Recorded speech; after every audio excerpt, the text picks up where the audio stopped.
दशरथ, आज सूर्य देवता उत्तरायण में प्रवेश कर रहे हैं। ये बड़ा ही पुनीत मुहूर्त है। इस शुभ मुहूर्त में अपने कुल देवता से जो प्रार्थना करोगे वो अवश्य सुनेगा। गुरुदेव, आपके आशीर्वाद से अपार वैभव, सुख, समृद्धि, कीर्ति सब कुछ है, परंतु एक ही कमी है जो हमें व्याकुल किए रहती है।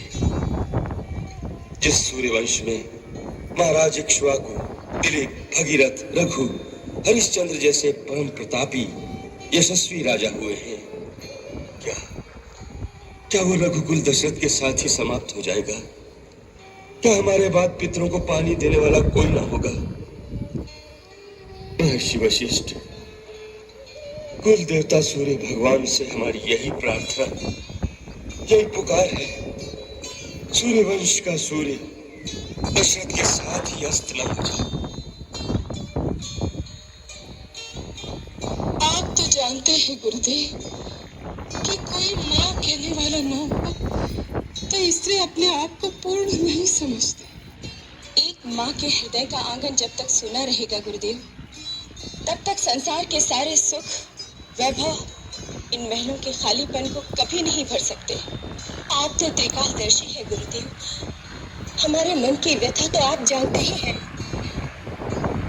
महारानी कौशल्या, देवी कैकेयी, देवी सुमित्रा, आप निराश न हो। सूर्य भगवान आपकी मनोकामना अवश्य पूरी करेंगे, परंतु उसके लिए पुत्र कामेष्टि यज्ञ करना होगा। तो फिर गुरुदेव, उसमें देरी क्यों? आप यज्ञ का आयोजन कीजिए। परंतु देवी, हम वो यज्ञ नहीं करा सकते। आप नहीं कराएंगे तो और कौन कराएगा? अथर्ववेद के पूर्ण ज्ञाता ऋषिशृंग मुनि इसके विशेषज्ञ हैं। ये यज्ञ उन्हीं के द्वारा संपन्न होना चाहिए। तो फिर उन्हें बुलवाइए गुरुदेव और यज्ञ का अनुष्ठान कीजिए। नहीं देवी कैकेयी, उसके लिए तो महाराज को स्वयं उनके पास जाकर प्रार्थना करनी चाहिए। गुरुदेव, मैं आज ही उनके पास जाने के लिए तैयार। मैं अभी आर्य सुमंत्र को बुलवाकर कहती हूँ कि वो सेनापति को आदेश दे कि महाराज के साथ जाने के लिए रथ, हाथी, घोड़े और पैदल सेना तुरंत तैयार की जाए। महाराज आज ही प्रस्थान करेंगे। नहीं देवी कैकेयी, वहाँ रथ, हाथी, घोड़े, सेना की आवश्यकता नहीं। महाराज एक योगी के पास कुछ मांगने जा रहे हैं, अपना ऐश्वर्य और पराक्रम दिखाने नहीं जा रहे। देवी, भिक्षा खाली झोली में ही डाली जाती है। एक महात्मा के पास अपना वैभव दिखाने जाओगे तो सोने चांदी की चमक दमक और अहंकार ही लेकर आओगे। आपने सत्य कहा गुरुदेव। ऋषिशृंग मुनि के द्वार पर राजा दशरथ नहीं, भिक्षुक दशरथ नंगे पांव जाएगा। आशीर्वाद दीजिए। तुम्हारी मनोकामना सफल होगी राजन।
मनावे राजा।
महाराज इंद्र, श्रीमन नारायण ने पृथ्वी पर अवतार लेने का संकल्प ले लिया। अब आप देवताओं को भी आदेश दीजिए, पृथ्वी पर जाकर वानर कुल में जन्म लेकर प्रभु की सेवा करें।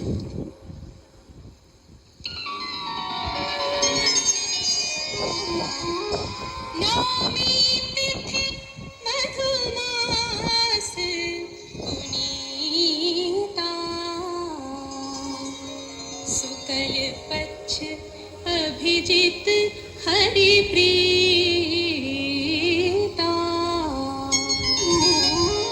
मध्य दिवस अति शीतना घा,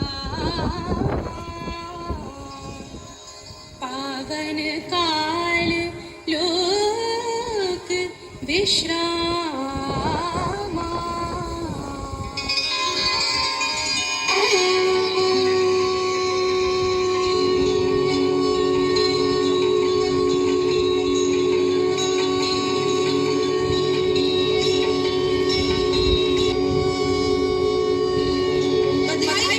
बधाई हो महाराज, बधाई हो महाराज।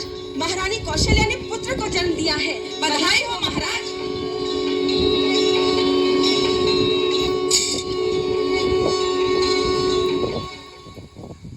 बधाई राजराजेश्वर, बधाई।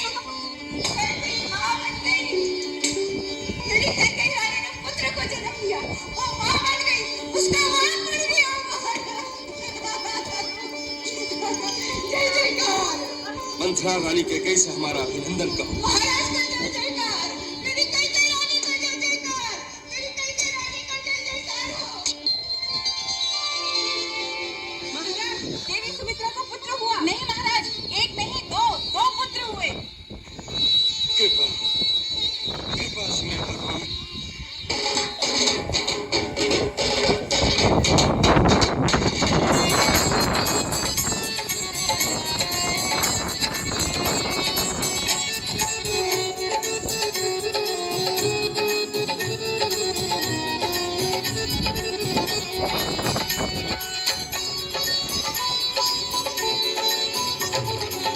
अयोध्या के कनक महल में माँ कौशल्या के आंचल में,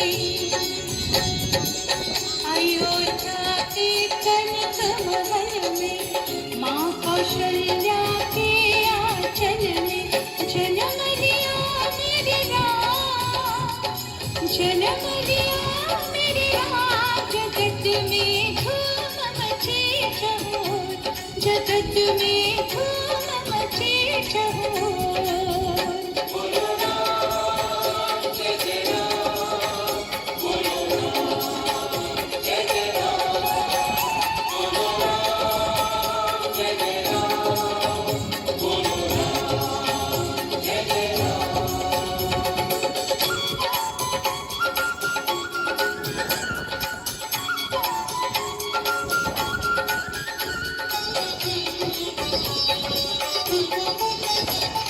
चैत मास की शुभ घड़ी आई, ऋतु बसंत ने ली अंगड़ाई।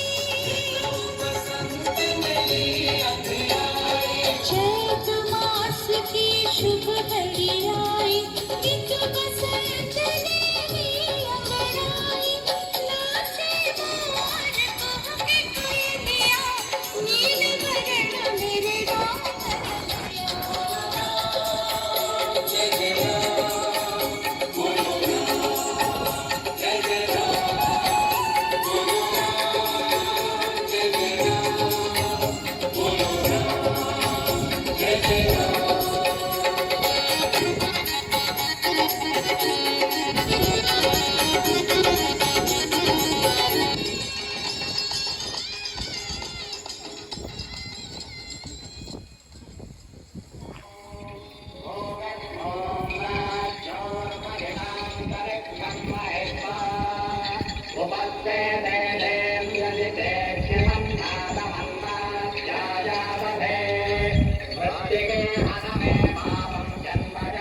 महाराज, अब हम चारों कुमारों का नामकरण करते हैं।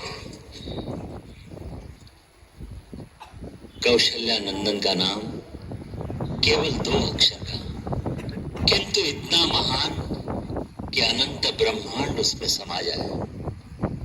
अखिल विश्व को आनंद देने वाले सुखधाम का नाम राम।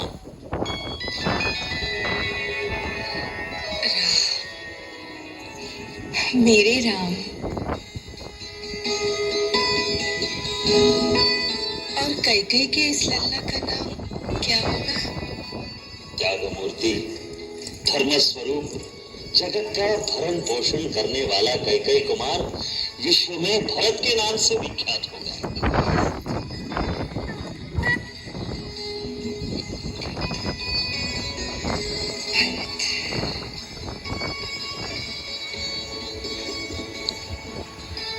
गुरुदेव, सुमित्रा बहन के आंख के तारों का और इन दोनों राजदुलारों का क्या नाम होगा? हम इन्हें क्या कहकर पुकारेंगे? ये समस्त लक्षणों से युक्त है। इसका नाम लक्ष्मण और ये छोटे कुमार।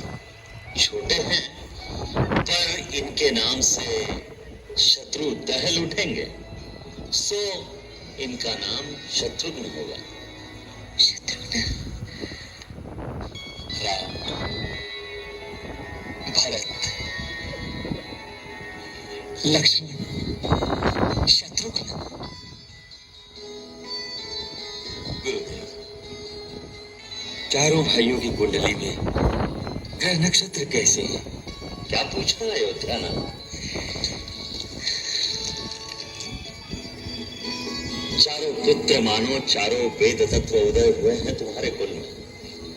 कोई दोष, कोई अवरोध, कोई अमंगल है ही नहीं तुम्हारी इन चारों मंगल मूर्तियों में।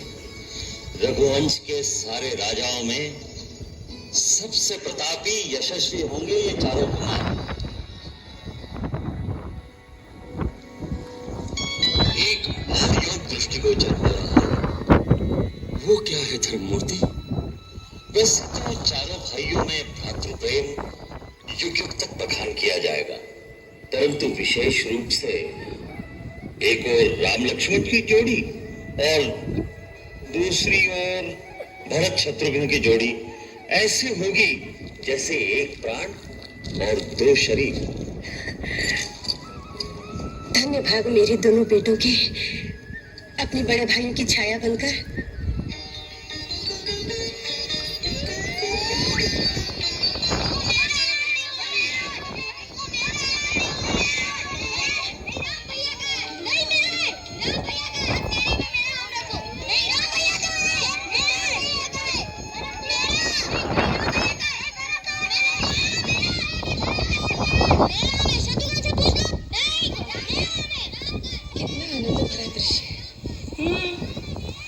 उठा लो आनंद, कुछ दिन और फिर कहाँ देखने को मिलेगा ये? क्यों? शीघ्र ही ये लोग गुरुकुल जाने वाले हैं। कब? बसंत पंचमी के दिन।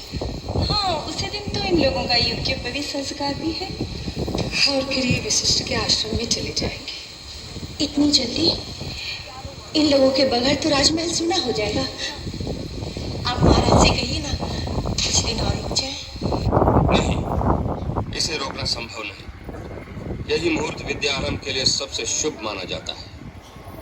गुरुदेव की आज्ञा है कि उसी दिन चारों कुमारों का उपनयन संस्कार होगा। हमारा क्या होगा? यज्ञोपवीत संस्कार होगा। यज्ञोपवीत संस्कार? हाँ, तुम्हारे मुंडन होंगे, फिर यज्ञोपवीत धारण करके चारों भाई ब्रह्मचर्य व्रत लोगे, फिर ब्रह्मचारी बनकर हमसे भिक्षा मांगोगे। आप हमें भिक्षा देंगे? हाँ, मुझे अधिक देना बड़ी माँ। लक्ष्मण भैया ने मेरा धनुष तोड़ डाला और आम भी छीन लिए। हम तुम्हें लक्ष्मण भैया से दुगने आम देंगे, लेकिन गुरुकुल जाकर इस तरह से आपस में लड़ना नहीं। गुरुकुल? गुरुकुल में क्यों जाना होगा? शिक्षा प्राप्त करने के लिए। और देखो, गुरु आश्रम के नियम बहुत कठिन हैं। वहाँ राजकुमार और सर्वसाधारण में कोई भेदभाव नहीं होगा। सब समान रूप में विद्यार्थी होंगे। ब्रह्मचर्य व्रत लेने के बाद पलंग पर सोना वर्जित है। भूमि पर सोना होगा, नंगे पांव चलना होगा, धूप बरसात में छाता नहीं मिलेगा, सदा गुरु की सेवा करना। गुरु की सेवा कैसी करनी होगी? गुरु के सोने के बाद सोना, जागने से पहले जागना, गुरु आश्रम की शुद्धि और सफाई का पूरा ध्यान रखना, यज्ञ हवन करने के लिए वन से समिधा लाना, अपने और गुरु के निर्वाह के लिए भिक्षा लाना। मैं तो बड़ी माँ से भिक्षा लेके जाऊंगा। अपने सगे संबंधियों के पास भिक्षा लेने नहीं जा सकते, ये वर्जित है। क्यों? इस नियम की क्या आवश्यकता है? बहुत महत्व है इस नियम का। धनी परिवारों के बालक बिना परिश्रम अपने घरों से अच्छी वस्तुएं लेकर आ जाएंगे, तो निर्धन बालकों में हीन भावना पैदा हो जाएगी, तो फिर सब बच्चों के अंदर समानता की भावना कैसे रहेगी? विद्यादान की जिम्मेदारी सारे समाज की है, किसी एक घर की नहीं। इसी भावना से गुरु आश्रम में भिक्षा का सिद्धांत बनाया गया है। गुरुकुल में हमें क्या क्या शिक्षा मिलेगी? वेद, वेदांग, स्मृति, उपनिषद, खगोल, ज्योतिष, गणित, संगीत, राजनीति, धर्मनीति। बस बस, आप इतना बता दीजिए कि वहाँ माँ की लोरी सुनने को मिलेगी कि नहीं। मुझे तो लोरी सुने बिना नींद ही नहीं आती।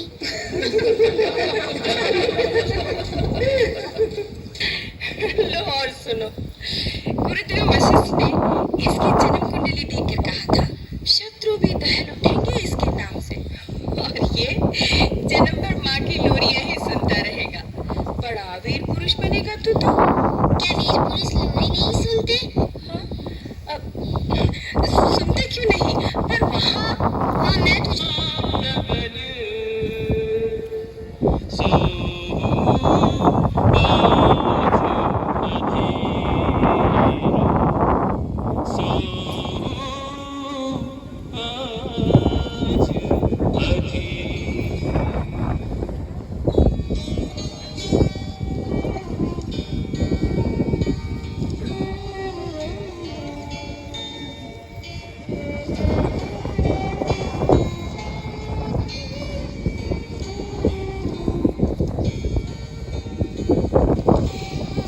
कुछ खा तो लीजिए। भूख नहीं।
विद्या ग्रहण करने के लिए आए हो, परंतु विद्या ग्रहण करने से पहले यह आवश्यक है कि अपने शरीर को स्वस्थ रखने के उपाय सीखे जाएं। क्योंकि यदि तुम बीमार हो जाओ, अपना शरीर कमजोर हो जाए, तो तुम अध्ययन कैसे करोगे, जीवन के धर्म कैसे सीखोगे? मनुष्य का शरीर 5 5 तत्वों से बनता है। पृथ्वी, जल, अग्नि, आकाश और वायु। ये 5 तत्व अगर संतुलन में रहे तो शरीर स्वस्थ रहता है। मनुष्य के शरीर पर जिन चीजों का असर होता है वो है उसका खाना पीना, वातावरण, उसके विचार, उसका आचरण। ये सब चीजें सात्विक होनी चाहिए। इसके अतिरिक्त असर पड़ता है उस चुंबकीय शक्ति का जिसके सहारे इस विश्व की हर चीज अपने अपने स्थान पर स्थित रहती है। आकाश में जितने तारे तुम देखते हो वो सब एक दूसरे की आकर्षण शक्ति के कारण अपनी अपनी जगह स्थिर रहते हैं। उस चुंबकीय शक्ति से विद्युत अर्थात बिजली की लहरें निकलती रहती हैं। वो लहरें सूरज, चांद, सितारों और हमारी धरती, यहाँ तक कि हमारे शरीर पर भी असर डालती हैं। मैं तुम्हें अपने शरीर में दिखाता हूँ। देखो कैसे ये लहरें मनुष्य के शरीर पर असर डालती हैं। याद रखो, मनुष्य के शरीर में भी चुंबकीय ध्रुव होते हैं जिनके गिर्द ये तरंगे वृत्ताकार घूमती रहती है। वो दिखाई नहीं देती, परंतु उनका बहुत गहरा प्रभाव हमारे शरीर पर पड़ता है, जो हमारे मानसिक और शारीरिक स्वास्थ्य के लिए बहुत महत्वपूर्ण है। इसलिए सोते समय तुम्हें ऐसी दिशा में सोना पड़ेगा जिससे तुम्हारे शरीर पर धरती की उन लहरों का अनुकूल असर पड़े। हमसे पिताजी ने कहा था कि आश्रम में नंगे पांव रहना पड़ेगा, और ये भी कहा था कि धूप और बरसात में छाता नहीं मिलेगा। ऐसा क्यों गुरुदेव? क्योंकि गुरु का कर्तव्य है कि वो अपने शिष्यों को मजबूत बनाए ताकि जीवन में हर परिस्थिति का वो सामना कर सके। आज तुम राजकुमार, कल को वनवास में जाना पड़ जाए और उस समय जो मजबूत नहीं होगा वो टूट जाएगा। इसीलिए ये कठोर तपस्या की आवश्यकता है।